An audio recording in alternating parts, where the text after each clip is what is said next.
اعوذ باللہ من الشیطان الرجیم بسم اللہ الرحمن الرحیم رب اشرح لی صدری ویسر لی امری واحلل عقدۃ من لسانی یفقہوا قولی ان اللہ وملائکتہ یصلون علی النبی یا ایھا الذین آمنوا صلوا علیہ وسلموا تسلیما اللہم صل علی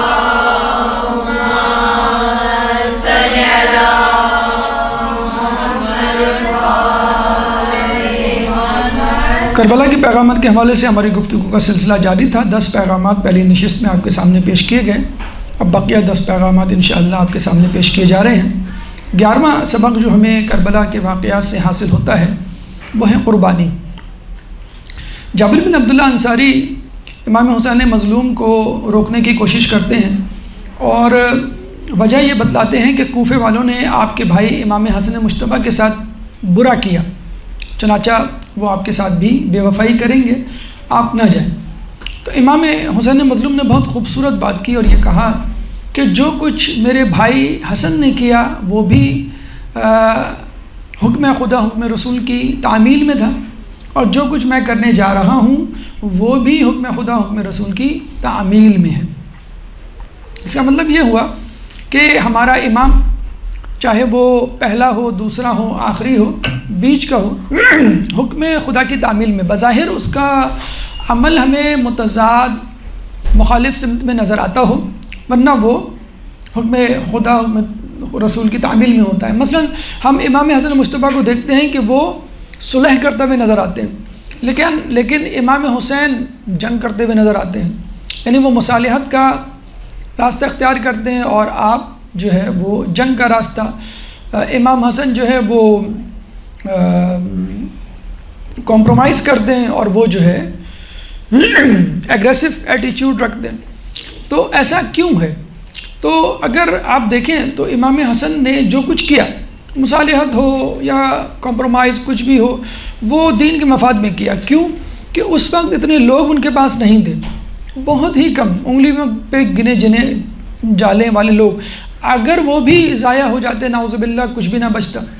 تو امام حسن نے مصالحت کی۔ اچھا، یہ مصالحت بھی دیکھا جائے آپ کی فتح تھی، کیونکہ حاکم شام نے امام حسن کو سادہ کاغذ بھجوایا تھا کہ آپ اس پہ جو شرائط لکھنا چاہیں لکھ دیں، میں مان لوں گا۔ تو آپ مجھے یہ بتلائیے کہ شرائط کون لکھتا ہے؟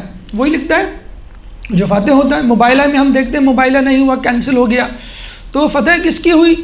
عیسائیوں کی؟ جی نہیں، شرائط رسول کی طرف سے تھی اور مسلمانوں کی طرف سے تھی اور عیسائیوں نے اس کو قبول کیا۔ تو شرائط امام حسن کی طرف سے جس کو اس نے حاکم شام نے قبول کیا۔ تاوان کا مطالبہ امام حسن کی طرف سے تھا، ٹھیک ہے وہ نہیں دیا گیا، لیکن دیکھا جائے تو امام یہ عیسائی جو ہے وہ زیادہ بہتر ہوئے شامیوں سے کہ انہوں نے تاوان مباہلے کی ہار کے بعد کم از کم دیا تو مسلمانوں کو۔ یہاں تو حاکم شام اور شامیوں نے تاوان نہیں دیا امام حسن کو۔ تو بہرحال فتح امام حسن کی ہوئی۔ پھر ہم دیکھتے ہیں کہ یہ رویہ تو خود رسول اللہ نے اپنایا ہے کہ مکے میں قیام تک 13 سال مصالحت، جیسی مدینہ ہجرت کرتے ہیں تو 82-83 غزوات، جنگیں وہ مدینہ جا کے لڑتے ہیں، حالانکہ قیام مکہ 13 سال اور قیام مدینہ فقط 10 سال۔ تو مکے میں مصالحت کی ضرورت تھی، مدینہ میں مبارزت یعنی جنگ کی ضرورت تھی، مجادلہ ریکوائرڈ تھا۔ اچھا، خود ہم اگر دیکھیں امام زمانہ عجل اللہ تعالیٰ فرجک اللہم صلی اللہ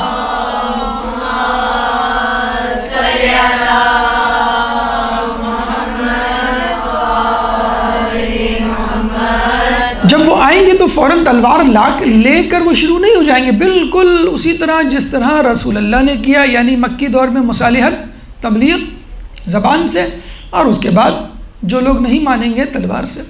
تو رسول کی سنت، امام زمانہ کی سنت، ہر امام کی سنت یہ رہی ہے کہ پہلے پیار محبت سے، اور جب نہ ہو معاملہ تو پھر جو ہے وہ جنگ و جدل۔ تو امام حسن کے دور میں جنگ و جدل کی ضرورت نہیں تھی، مصالحے سے کام چل گیا۔ امام حسین کے دور میں جنگ و جدل کی ضرورت تھی۔ لاجیکلی عام فہم زبان میں اس کو سننے کی، سمجھنے کی اگر آپ وہ کریں کوشش، تو اس طرح کہ جیسے فرض کر لیجئے کسی شخص کے پاؤں میں پھوڑا نکل آتا ہے، وہ ڈاکٹر کے پاس جاتا ہے تو ڈاکٹر کیا کہتا ہے؟ بھئی یہ دوا لے لیں، یہ بینڈیج ہے، یہ مرہم ہے، یہ پلاسٹر ہے یہ لگا لیا گا، اس سے کام ہو جائے گا، مطلب کچھ بھی نہیں کرنا ہے آپ کو، چیرا نہیں لگانا، کاٹنا نہیں ہے، کیونکہ زخم اتنا بڑا نہیں ہے۔ آپ جو ہے 1 سال کے بعد جاتے ہیں، ڈاکٹر چلا جاتا ہے، کوئی دوسرا ڈاکٹر آ کے بیٹھ جاتا ہے، تو وہ کہتے ہیں بھائی چیرا لگے گا، اس کو کاٹنا پڑے گا۔ تو آپ کہتے ہیں آپ عجیب ڈاکٹر ہیں، 1 سال پہلے جو ڈاکٹر تھے وہ تو کہہ رہے تھے کہ بھائی میڈیسن سے کام ہو جائے گا، دوا سے کام ہو جائے گا، آپ آپریشن کا کہہ رہے ہیں۔ تو ڈاکٹر کیا کہے گا کہ وہ ڈاکٹر اپنی جگہ صحیح تھا، میں بھی اپنی جگہ صحیح ہوں۔ اس ڈاکٹر کے وقت مرض اتنا بڑھا ہوا نہیں تھا کہ کاٹنا پڑتا، دوا سے کام چل جاتا، لیکن آپ نے احتیاط نہیں کی، دوا استعمال نہیں کی، چنانچہ اب کاٹنے کی، آپریشن کی ضرورت پیش آ گئی ہے۔ تو امام حسن کے دور میں مرض اتنا بڑھا ہوا نہیں تھا کہ تلوار نکالنے کی ضرورت پیش آتی۔ امام حسین کے دور میں مرض اتنا بڑھ گیا تھا کہ ہمیں جو ہے نظر آتا ہے کہ تلوار نکالنے کی ضرورت تھی۔ تو یہ ہے قربانی، کہ جب اس کا وقت آ جائے تو قربانی دینے سے دریغ نہیں کرنا چاہیے۔ قربانی دینے سے پہلے اگر پیار محبت سے، صلح صفائی سے، زبان سے اور مل جل کے محبت و یکانگت سے کام ہو جائے تو فبیہا، موسٹ ویلکم، خوش آمدید، مرحبا۔ لیکن اگر تلوار کی ضرورت پیش آ جائے تو پھر آپ کو 1 انچ بھی پیچھے نہیں ہٹنا چاہیے۔ تو یہ جو ہے 11واں پیغام۔ 12واں پیغام، اچھا پھر ہم خود ان دونوں افراد سید الشباب اہل جنہ کے بارے میں رسول کی حدیث سنتے ہیں کہ الحسن والحسین امامان قوما وقعدا، امام حسن اور امام حسین امام ہیں، دونوں کی دونوں، چاہے قامن کھڑے ہوئے ہوں جنگ کریں، وقعدن یا بیٹھ جائیں یعنی صلح کریں، تو ہر صورت میں۔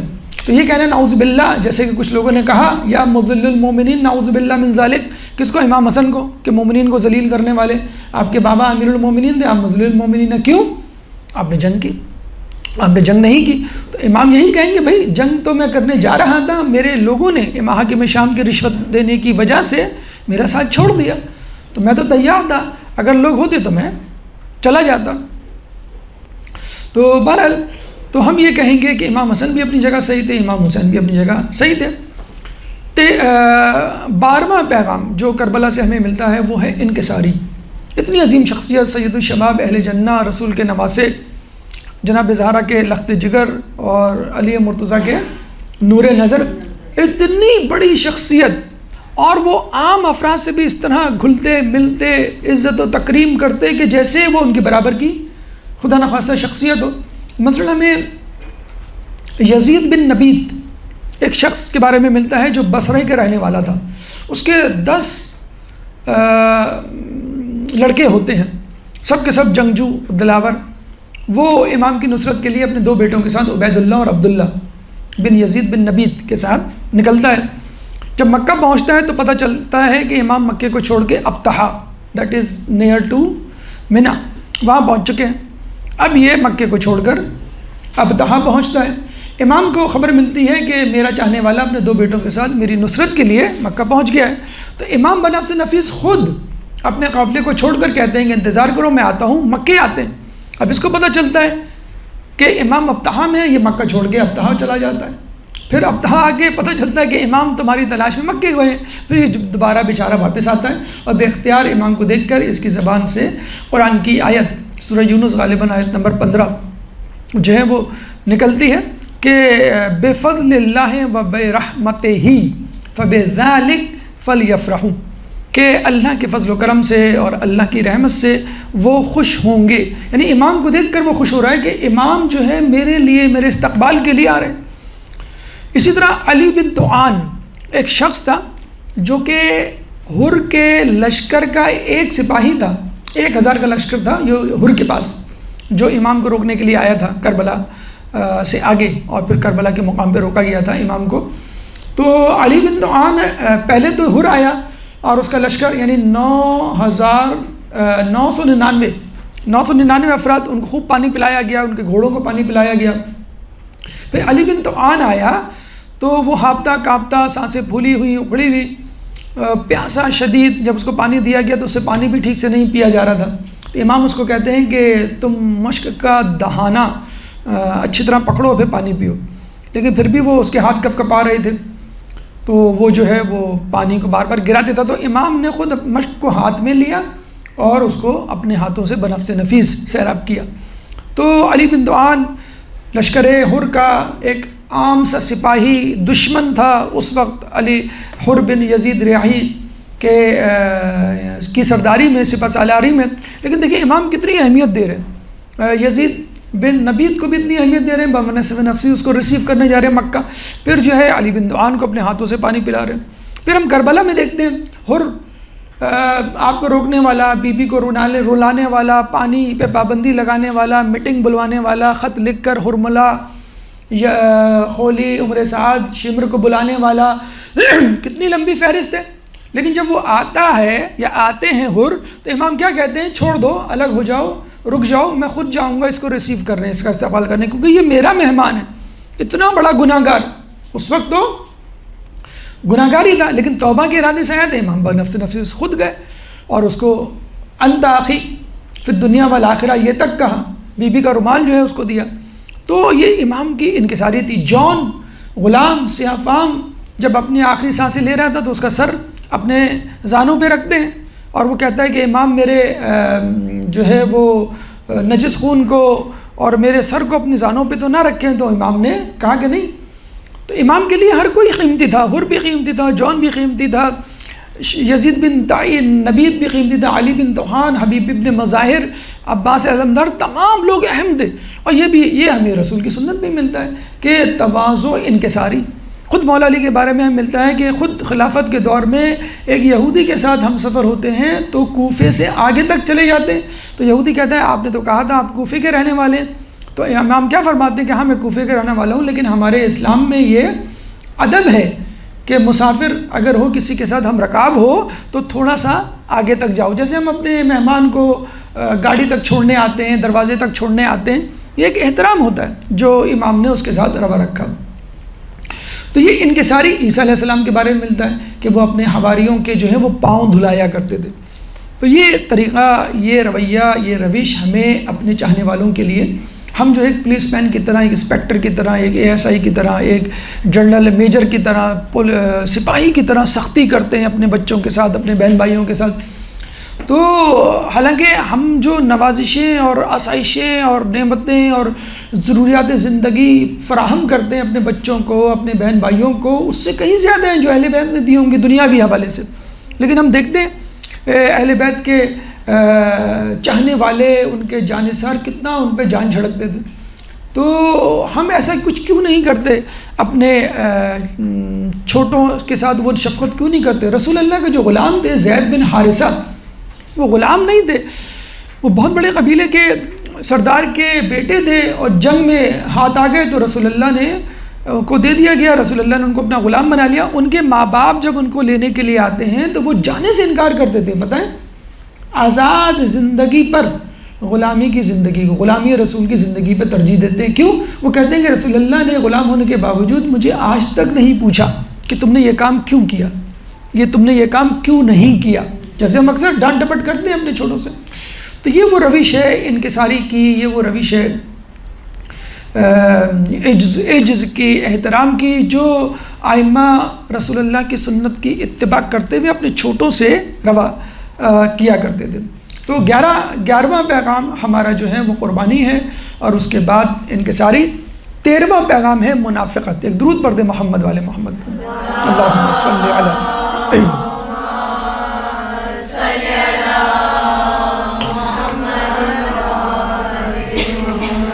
ہم دیکھتے ہیں کہ جب امام حسین مکے سے نکلتے ہیں تو فرزدق نامی شاعر سے ملاقات ہوتی ہے، اور فرزدق شاعر سے وہ کوفے کے حالات پوچھتے ہیں.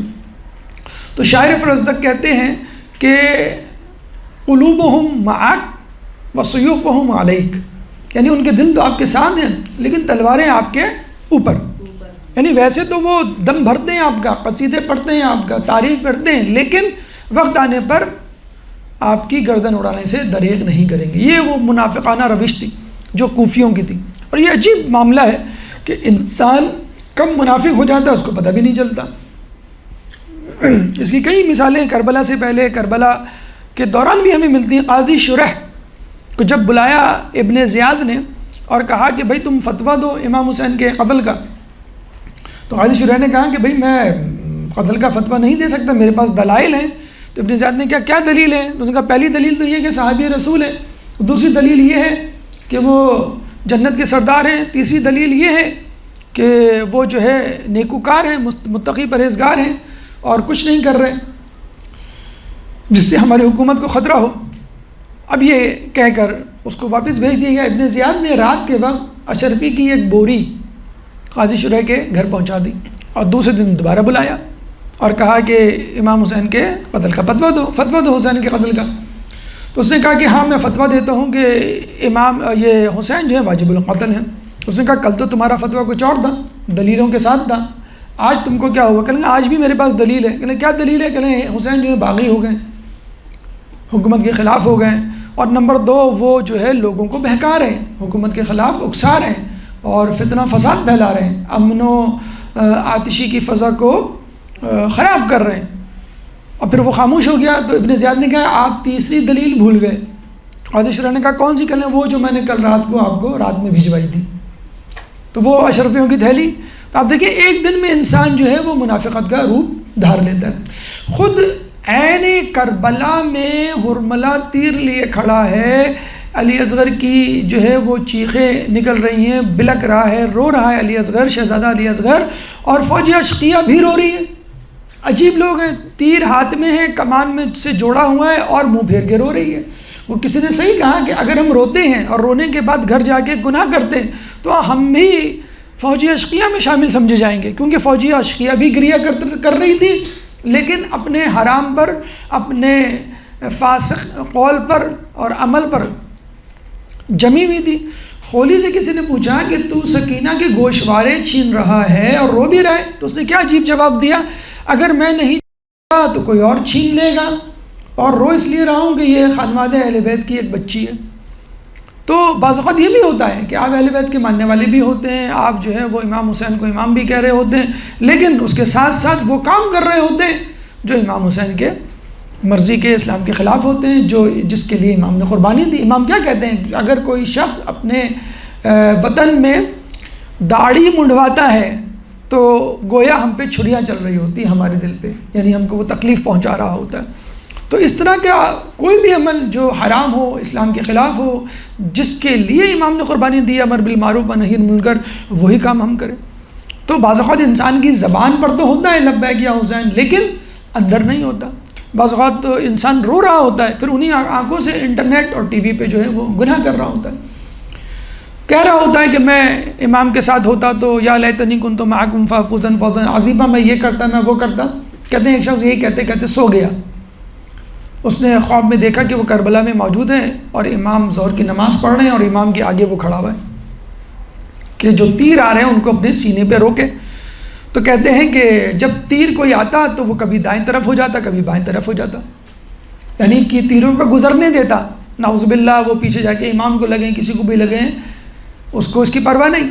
تو بعض اوقات یہ بھی ہوتا ہے کہ ہم جو ہے وہ کہتے تو ہیں، دعویٰ تو کر رہے ہوتے ہیں، لیکن حقیقت میں جب بھی ہم کوئی گناہ کرتے ہیں اگر ہم شرمندہ ہوتے ہیں تو ایک الگ بات ہے۔ زہیر بن قین کا واقعہ ہے، حر کا واقعہ ہے، مثال ہے ہمارے پاس، بہت سارے جو ہے مثالیں ہیں جس میں لوگ جو ہے وہ پلٹے ہیں، وہ الگ بات ہے، لیکن ہم مصر ہیں تو اس کا مطلب ہے ہمارا شمار بھی فوجی اشقیہ میں ہونا چاہیے۔ بظاہر ہم اپنے آپ کو یا کم از کم کوفیوں میں ہونا چاہیے، الکوفی لا یوفی کہ مصداق جن پہ یہ لیبل لگایا جا سکتا ہے، سب پہ نہیں لگایا جا سکتا لیکن کچھ لوگوں پر بہرحال لگایا جا سکتا ہے۔ تو 11واں سبق جو ہمیں ملتا ہے قربانی، 12واں سبق ہمیں ملتا ہے انکساری، 13واں سبق ملتا ہے منافقت۔ ایک درود پڑھ دیں محمد والے محمد پہ۔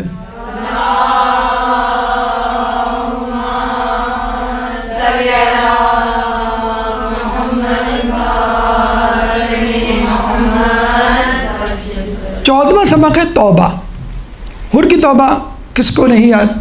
اتنے بڑے جرائم کی فہرست کے باوجود جب وہ توبہ کی طرف پلٹتا ہے تو امام اس کو رومال زہرا دیتے ہیں، اپنے گلے سے لگاتے ہیں، انت حر فی الدنیا والآخرہ یا انت اخی فی الدنیا والآخرہ کا خطاب دیتے ہیں، اور پھر وہ ایک دم سے لعنت اللہ سے علیہ السلام جسے کہتے ہیں کہ وہ بن جاتا ہے۔ اور عین فجر عاشورہ، صبح عاشورہ، یہ سب کام ہوتا ہے، یعنی 2 محرم سے لے کر 10 محرم تک وہ ان کی دشمنی پر مصر تھا۔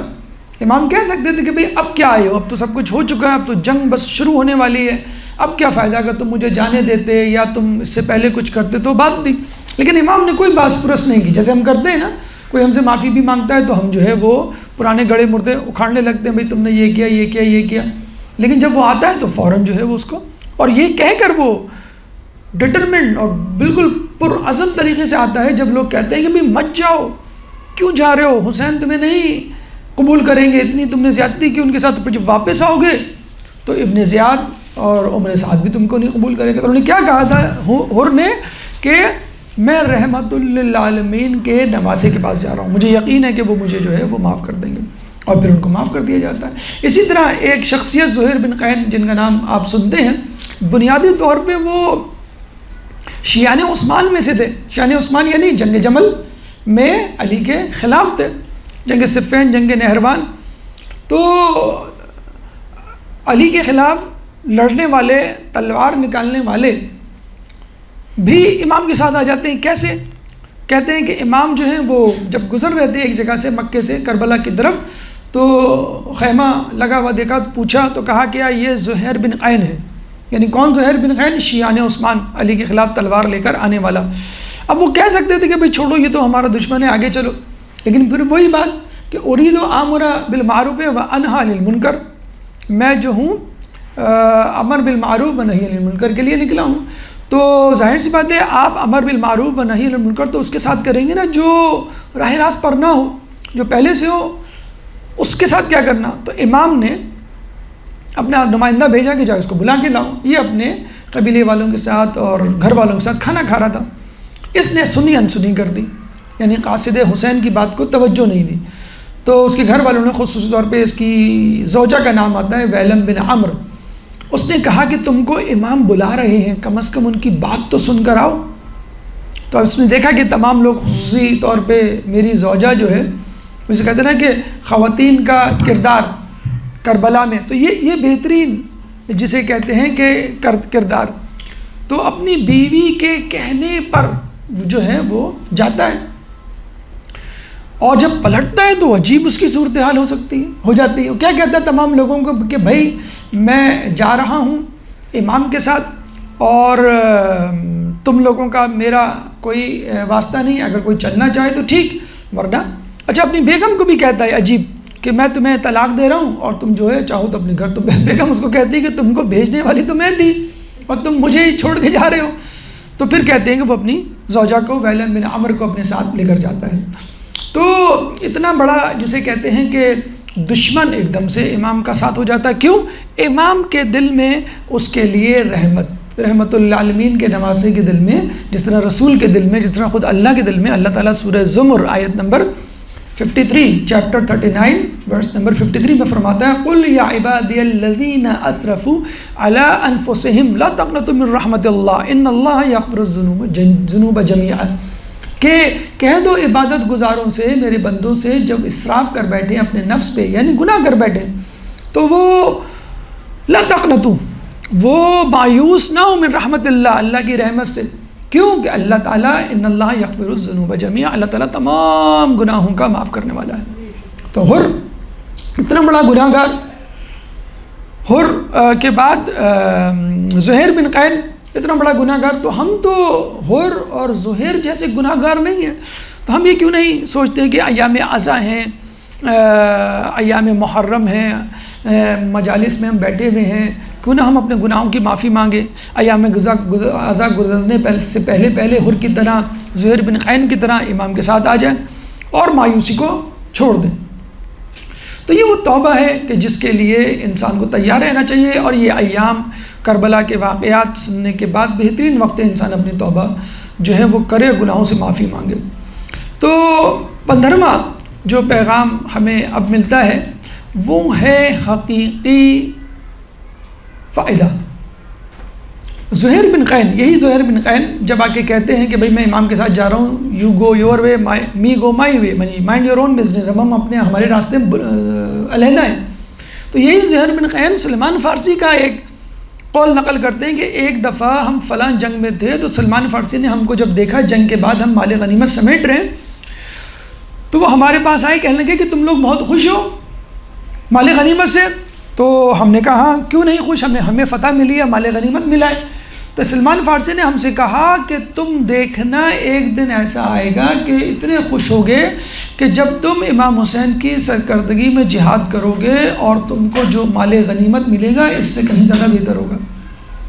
تو وہ مال غنیمت کیا ہے؟ بہشت بری، اعلی علیین، جنت الفردوس، پڑوس اہل بیت۔ تو حقیقی فائدہ وہ مال غنیمت نہیں ہے جو عموماً آپ سمیٹ دیں، کیونکہ وہ سمیٹنے والے تو امام کا ساتھ چھوڑ گئے، وہ سمیٹنے والے تو جنگ احد میں رسول کا ساتھ چھوڑ گئے، وہ سمیٹنے والے تو جنگ حنین میں رسول کا ساتھ چھوڑ گئے۔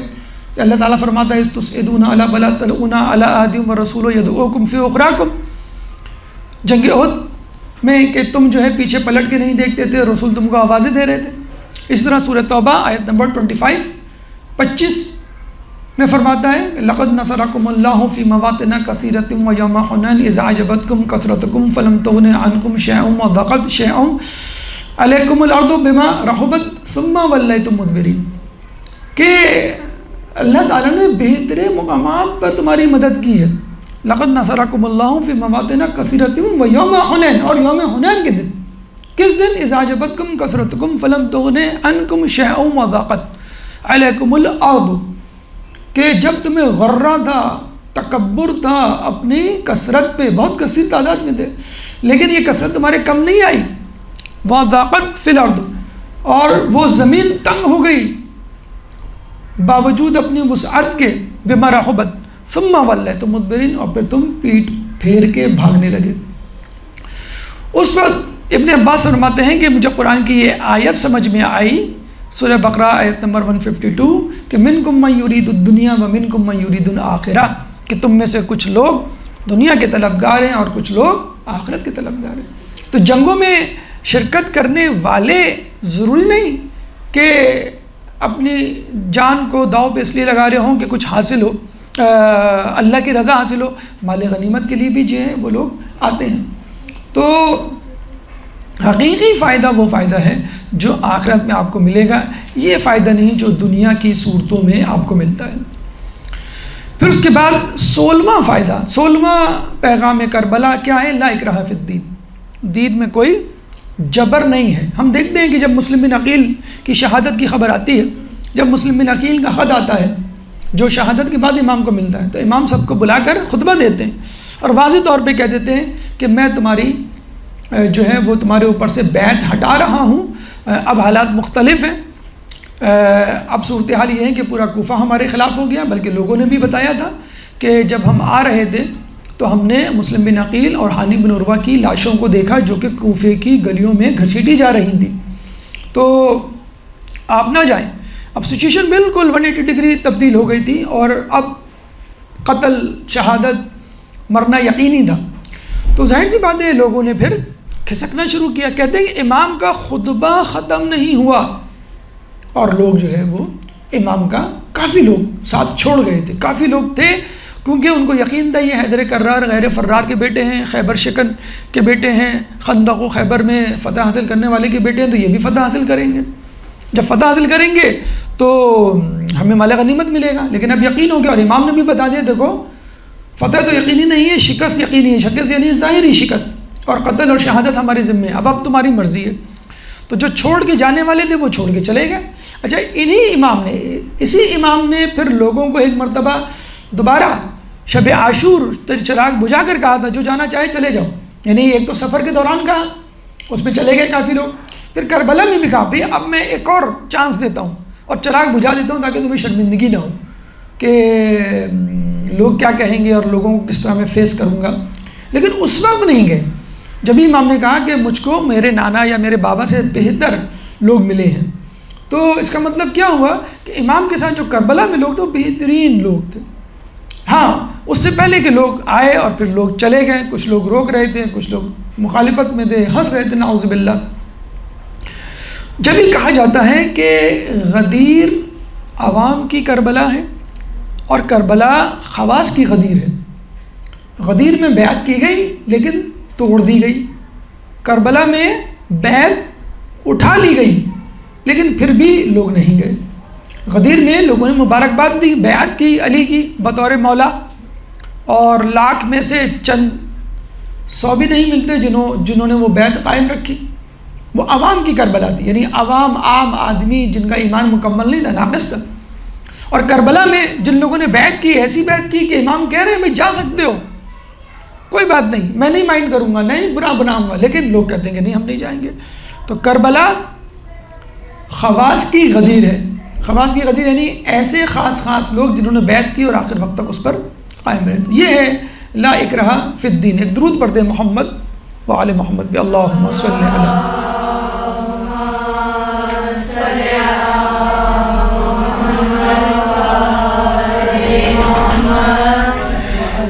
پھر اس کے بعد امام کا جو ہے ہمیں 17واں جو پیغام ہمیں ملتا ہے وہ دشمنوں سے حسن سلوک.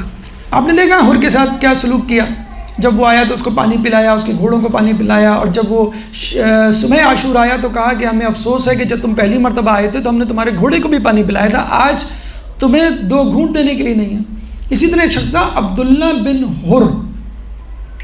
بن حر جعفی، جو کہ زہیر بن قین کی طرح شیعان عثمان میں سے تھا، علی کا دشمن تھا، علی کے خلاف جنگوں میں شرکت کر چکا تھا، بالکل زہیر بن قین والی سچویشن. امام اس کے پاس بھی حجاج بن مسروق کو بھیجتے ہیں کہ جاؤ اس کو دعوت دو، بلاؤ، میں بات کرنا چاہتا ہوں. وہ نہیں آتا. امام خود بنفس نفیس جاتے ہیں اور اس کو کہتے ہیں کہ بھائی تم نے بہت گناہ کیے، رہزنی میں، ڈکیتیوں میں، غارت گری میں بہت مشہور تھا وہ، اور دور دراز اور راستوں میں وہ چھپا بیٹھتا تھا اور شب خون مارتا تھا قافلوں پر.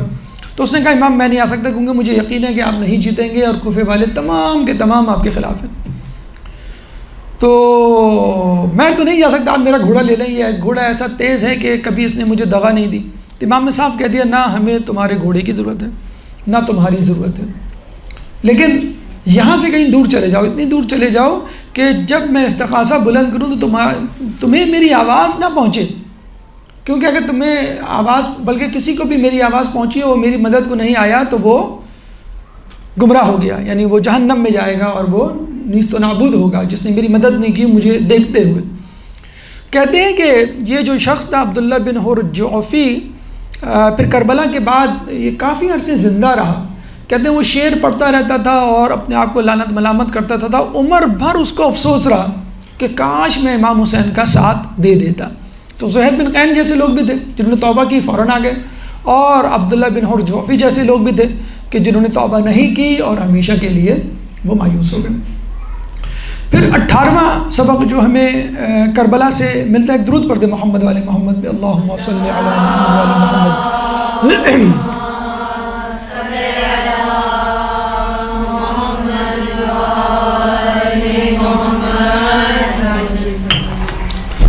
ایک شخص تھا ترمہ بن عدی. 19واں پیغام ہے ایفائے عہد. ترمہ بن عدی کہتے ہیں کہ یہ امام کے پاس آیا اور امام کو حوصلہ دیا. پہلے تو حر ان کو مارنے کے لیے دوڑا کہ یہ کوفے والے لگتے ہیں اور اب مجھے ان کا راستہ روکنا ہوگا. امام نے کہا دیکھو اگر تم ان لوگوں کا راستہ روکو گے تو یہ ہمارے دوستوں کی مثل ہیں، ہم جو ہے تم سے لڑائی کریں گے. تو حر نے پھر کچھ نہیں کہا. ترمہ بن عدی آیا اور امام کا جو ہے وہ ساتھ دیا، حوصلہ دیا اور کہا کہ امام اگر آپ چاہیں تو میرے ساتھ چلیں، میرے قبیلے میں پہاڑوں میں جو ہے وہ رہیں اور 10,000 تلواریں آپ کی حفاظت کے لیے تیار ہیں. بہت اچھا موقع تھا امام کے پاس کہ امام چلے جاتے اور 10,000 کا لشکر لے کے پھر کربلا آتے. امام نے کہا کہ کیا کہا؟ نہیں، میں نے حر سے وعدہ کر لیا ہے کہ میں جو ہوں اس کی نگرانی میں ہی چلوں گا، کہیں اور روپوش نہیں ہوں گا. حر نے کہہ دیا تھا کہ اگر آپ کو کوفہ نہیں جانا تو مدینے بھی نہیں جا سکتے اور مجھے آپ کی نگرانی کرنے کے لیے کہا گیا ہے، یعنی میں آپ کے ساتھ ساتھ رہوں، میں آپ کو اکیلا نہیں چھوڑ سکتا، مجھے مجبوری ہے کرنی ہے. امام نے کہا ٹھیک ہے میرے ساتھ چلو. امام چاہتے تو حر کے لشکر پہ غلبہ پا کر یا کوئی بہانہ بنا کر خدا نخواستہ چلے جاتے اور 10,000 کا لشکر لے کے آ جاتے. تو امام نے ایفائے عہد کیا کہ جو بات کر لی ہے چاہے دشمن سے کیوں نہ کی ہو ہمیں کرنی چاہیے. ہم دیکھتے ہیں خود رسول اللہ نے فتح خیبر کے موقع پر جب ایک یہودی خیبر کے قلعے سے باہر نکل کے آیا تو پوچھا یہ کیا ہو رہا ہے؟ تو رسول نے کہا جنگ ہو رہی ہے. کون لوگ ہیں؟ بھئی ہم مسلمان ہیں. کیا نظریات ہیں؟ رسول نے بتا دیا. وہ بڑا خوش ہوا کہ میں مسلمان ہونا چاہتا ہوں، مسلمان ہو گیا. تو لوگ بڑے خوش ہوئے کیونکہ اس کے ساتھ 100 بھیڑیں تھیں لوگ بھوکے تھے.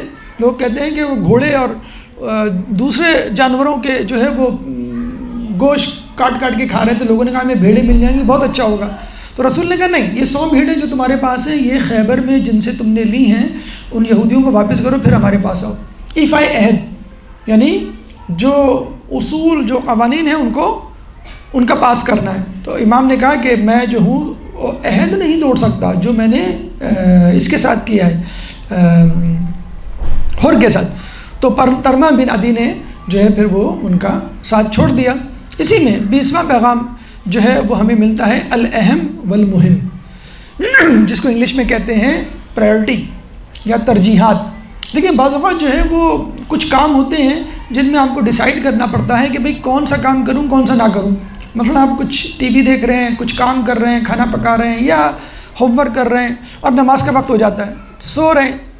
آپ وہ چیزیں چھوڑ کر نماز کی طرف کیوں؟ الاہم والمہم. چیزیں تو سبھی اہم ہیں, کھانا بھی اہم ہے, ہوم ورک بھی اہم ہے, اسکول کا پڑھنا لکھنا بھی اہم ہے, مہمانوں کو انٹرٹین کرنا اور نماز بھی. اہم کیا ہے اس وقت وہ آپ کو دیکھنا ہوگا. تو آپ کو یہ دیکھنا چاہیے اہم کیا ہے. ترمہ بن عدی کے ساتھ بس ایک غلطی ہو گئی, نامعلوم وہ غلطی کہی جا سکتی ہے کہ نہیں. بہرحال تاریخ میں جو ہمیں ملتا ہے وہ یہ کہ ترمہ بن عدی نے کہا یا امام مجھے وقت دیجیے, میں کھانا لینے کے لیے نکلا تھا اپنے گھر والوں کے لیے, تو میں کھانا پہنچا دوں, کھانا پہنچا کے میں واپس آ جاؤں گا. امام نے کہا ٹھیک ہے تم چلے جاؤ.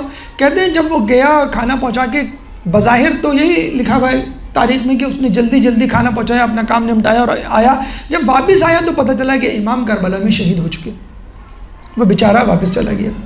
تو حبیب ابن مظاہر کا ہمیں ملتا ہے, وہ کھانا کھا رہے تھے اپنے اہل خانہ اپنی زوجہ کے ساتھ. جب پتہ چلا کہ امام کربلا میں آ گئے, وہ بلا رہے ہیں, تو کھانا چھوڑ دیا اور کہا کہ بھائی اب میں جو ہوں وہ اپنے امام کی نصرت کے لیے جا رہا ہوں. تو بس آپ کو یہ دیکھنا ہے کہ کیا اہم ہے کیا غیر اہم ہے, اور اہم کی طرف آپ کو پلٹنا ہے. جو بھی کام کر رہے ہوں اس اہم کام اگر آ جائے, مثلا آپ فرض کر لیں کہ کھانا پکا رہے ہیں, کچھ کام کر رہے ہیں, گھر کا ہوم ورک کر رہے ہیں, تو کوئی بچہ گر جاتا ہے تو آپ وہ تمام کام کر کے بچے کو پکڑ دیں. اسی طرح نماز, اسی طرح اور دیگر کام. تو طلحہ بن عدی کے ساتھ یہی ہوا کہ اس نے کہا کہ یہ کھانا پہنچانا زیادہ اہم ہے, تو میں جاتا ہوں. اور بیچارہ کربلا میں امام کا ساتھ جو ہے وہ مس کر گیا. تو ہمیں بھی اپنی ٹریننگ ایسی کرنی ہے, اور اس کا بہترین ذریعہ نماز ہے کہ جب نماز کا وقت ہو آپ سب کچھ چھوڑ کے نماز کی طرف پلٹیں, لپکیں اور نماز کو اول وقت ادا کریں. اکثر لوگ فکر مند ہوتے ہیں کہ امام کا ظہور ہوگا تو کیا ہم ان کے لشکریوں میں شامل ہوں گے.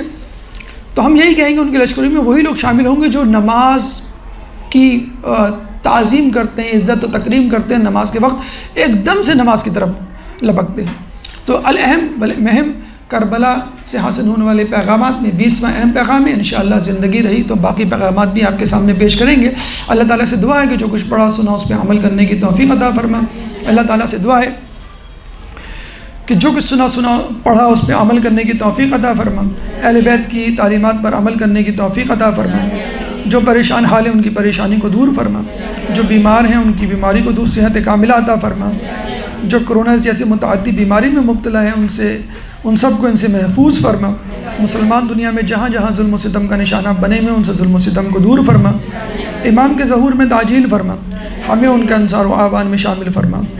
ربنا تقبل منا انك انت السميع العليم وتب علينا انك انت التواب الرحيم برحمتك يا ارحم الراحمين.